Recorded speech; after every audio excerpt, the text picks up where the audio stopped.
Ya saben que cada noche tenemos en nuestro plató de informativos a un alcalde de las distintas localidades de l'Horta. Hoy nos vamos hasta el Val y, como no, nos acompaña Ramon Marí. Buenas noches, Ramon, benvingut. Hola, bona nit, què tal? Parlem ara dels projectes que tenen vostès cap a la tardor. Nosaltres els tres projectes que tenim són els del Plan Zapatero, evidentment, entre altres, però fonamentalment no són estos. N'hi ha altres de més quantitat, conforme és el polideportiu. En definitiva, nosaltres el que estem preparant és una sèrie de projectes que van a canviar el Val. La fisonomia del Val, a partir de totes les obres que anem a fer ara, va ser una altra. Per a nosaltres serà molt més generosa, molt més agradable. Bàsicament prevaldrà el verd, que fins ara això no podia ser.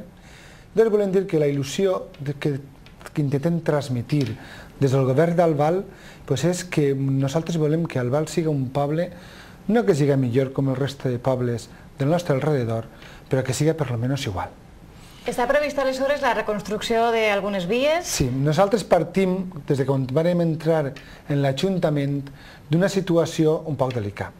Delicada en el sentit de que era un ajuntament en el qual havíem anat un home major, en tots els més respectes del món, però que era un poble que careixia bàsicament dels serveis socials que la resta de pobles del nostre voltant ja estaven servint als nostres veïns, i en canvi el Val no es tenia, i tenia una sèrie de carències, i clar, resulta que quan jo me reunia amb la resta d'alcaldes, quan existia verdaderament el cinturó roig, i dient, ara ja n'hi ha que parlar de pedra, ara n'hi ha que invertir ja en prestació de serveis als nostres ciutadans. Bé, jo dia, però com de pedra, si en el meu poble encara no hi ha res. No hi ha res. Doncs nosaltres hem tingut que durant 6 anys estar avançant tot el retras que el nostre poble portava, no ja en pedra, sinó a més en serveis. Ja estem en una situació en la qual tots els projectes que estem executant durant aquesta legislatura van a permetir el que jo deia antes, canviar la fisonomia del nostre poble i fonamentalment jo vull llançar un missatge, que és que se sintam orgullosos de ser albalencs, que el nostre poble, com deia jo, no deu de ser més que la resta dels pobles que estan al nostre voltant, però evidentment menys tampoc. I això sí, ser un capdavanters en el que és la millora de l'administració a través de la informàtica que s'aproximi als nostres ciutadans, que facilite les gestions, i en això sí que estem treballant profundament per a que abans del final de la legislatura sigui així. I per tant, els serveis que estem prestant, més les inversions que estem fet i que hem fet durant aquests 6 anys que hem vingut fins ara, més tota aquesta modernització en el que és l'administració i de la informació que pugui arribar als nostres veïns, és el nostre objectiu i és el que volem fer aquest any i, evidentment, d'ací fins al final de la legislatura. Aleshores, a poc anireu treballant en això, no? Nosaltres estem treballant, no a poc, estem treballant a 1000 per hora, perquè enguany no hem tingut vacances, hem estat en 10 hores que tenim obertes de lo que és el Plan Zapatero o el Plan E del govern d'Espanya, i que estem ahí treballant, que estan obertes, i ahir això ha fet que més de 200 persones parades d'Albal puguen treballar, perquè nosaltres imposem als contratistes que el 50% almenys de la gent que tinga que treballar en aquestes obres siguin parats d'Albal. I efectivament això ho estem aconseguint, i això fa, per exemple, que en Albal avui en dia no hi hagi ningú oficial d'obra en atur, en el paro. Per això precisament m'agradaria parlar com viuen els veïns d'Albal el tema de la crisi. Si jo dic que la crisi no afecta a l'Ajuntament d'Albal o d'Albal seria una mentida molt gran. L'Ajuntament està fent un esforç molt gran, d'ahir que els últims datos de l'índex del paro, Albal era el poble que més havia crescut en creació d'empleo, però que això no és suficient. Evidentment que l'Ajuntament pot fer molt poc per a solucionar de forma definitiva el tema del paro, però que estem intentant pal·liar-lo de la millor manera possible. I la crisi afecta els veïns i afecta l'Ajuntament. L'Ajuntament enguany, per exemple, a nivell d'ingressos, estem tenint un gran retrocés en tot el que és ingressos d'impost de construccions, i això fa que tinguem que repetir-se un poc en el tema de les despeses i que d'ací fins al final d'any veurem això com queda, però de veres que afecta a tots i a l'Ajuntament la crisi també la va afectar segur. Però realment tot el món té l'oportunitat de treballar en aquests projectes, tenen la preparació per a treballar dins de les obres. Mira, nosaltres, evidentment, l'Ajuntament, l'únic que pot donar mà d'obra és d'obres. Entonces, Albal es un pueblo eminentemente industrial, entonces obrers, lo que és l'albañileria n'hi ha prou, però que més o menys està tot col·locat, cavant edificis, l'Ajuntament està col·locant els que pot, però bàsicament són gent que preveu de lo que és la madera, el ram de la madera, el ram de la tapisseria, és on més parats n'hi ha. Claro, aquesta gent la vaig col·locar però com a peons en obres, sinó tots, i ahí estem en aquesta tessitura i treballant i intentant fer que aquestes empreses agarren aquests parats, encara que en ocasions no es podem obligar perquè verdaderament no són obrers, no són peons d'obra, són potser, com deia jo, ebanistes, són treballadors de maquinària de la madera o són tapissers, que és la gran part de parats que tenim en el nostre poble. En aquest sentit, faria vostè alguna reivindicació a nivell comarcal?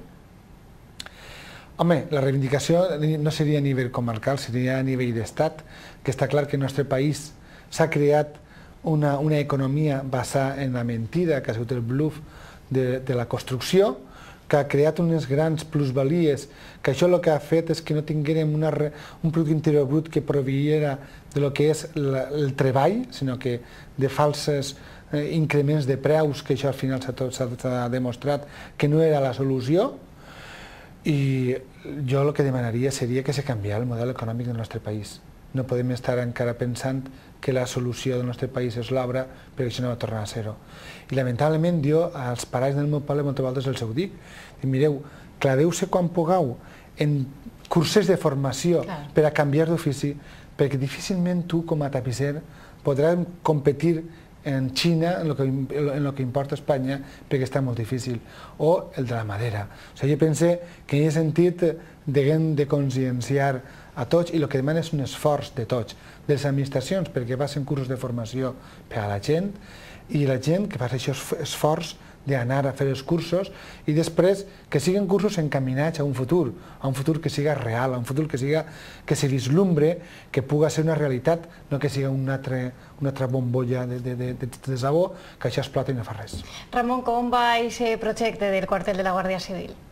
Ahí estem treballant, és una de les obres estrella que tenim en esta legislatura, que és el poliesportiu, i ara en aquests moments ja estan fent l'estructura de lo que serà l'edifici on estarà el quartel de la Guàrdia Civil, el que seria la central de la policia local, i els vestuaris del poliesportiu, i estem treballant per a que sigui una realitat l'any que ve per ara. I això jo penso que pot ser i per això estem apostant, perquè jo penso que una de les coses que ens aportarà als veïns d'Albal serà major seguretat ciutadana en tant quan tinguem un quartel de Guàrdia Civil en Albal, que penso que no han tingut mai i que pel número d'habitants que tenim ja deu de ser una realitat. A nivell autonòmic, quina és l'opinió que a vostè li mereix l'actuació política que hem vingut als últims mesos? A nivell autonòmic, mira, jo penso, a part del cas Gürtel, jo potser no l'haver aportat conforme s'ha aportat, jo penso que al final se tenia que haver recorrit o recusat al magistrat president del Tribunal Superior de Justícia, que era amic íntim del senyor Zaplana, i al final s'ha vist que això no és una realitat. Però, en fi, jo penso que confiar que això va representar un canvi fundamental en el que és la política de la Comunitat Valenciana és un error. Això és una història més, però que no va ser determinant en cap sentit.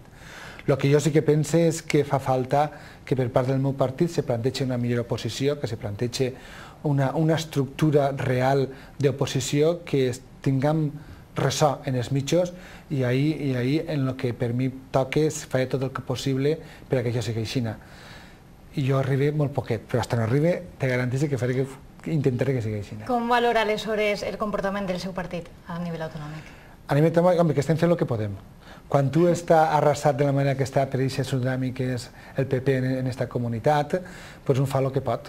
Moltes voltes, potser criticar d'una forma aïllar la Fórmula 1 no correspon, perquè correspondria fer el que són tots els events que estan malbaratant o lapidant tots el que són els diners públics de la Comunitat Valenciana, i n'hi hauria que fer una crítica més ampla, perquè tot el que se va fer a la Copa d'Amèrica, una inversió que al final dubte de que en alguna volta aprofite per res, són inversions que, com vegem, no aprofiten per a res. Se n'anem a gastar 80 milions d'euros en tema de la Fórmula 1 que quan s'acaba se'n va. Jo apostaria més per inversions i per events, conforme és, per exemple, l'exposició de Saragossa, que hi ha infraestructures com és l'estació de l'AVE i tot això, que això sí que crea infraestructura i, en definitiva, al final acaba creant riquesa, però això és com l'estiu que passa i la calor ja ningú s'olvida quan estem a l'hivern. Doncs igual, la Fórmula 1 passarà i tots els tenen que gastar-se 80 o 90 milions d'euros i això no va repercutir de cap manera en que tinguem una economia estable, que és el que necessita, que allò que se queda riquesa, que no siga d'un moment estacionari, que és mentre és de la setmana que està la Fórmula 1, sinó que siga una riquesa que s'aprofite per a seguit. Bé, aquestes són les paraules de Ramon Marí, alcalde d'Albal. Moltíssimes gràcies per acompanyar-nos. A vosaltres per donar l'oportunitat de dirigir-me als meus veïns i a tots els vostres espectadors. Bona nit, gràcies.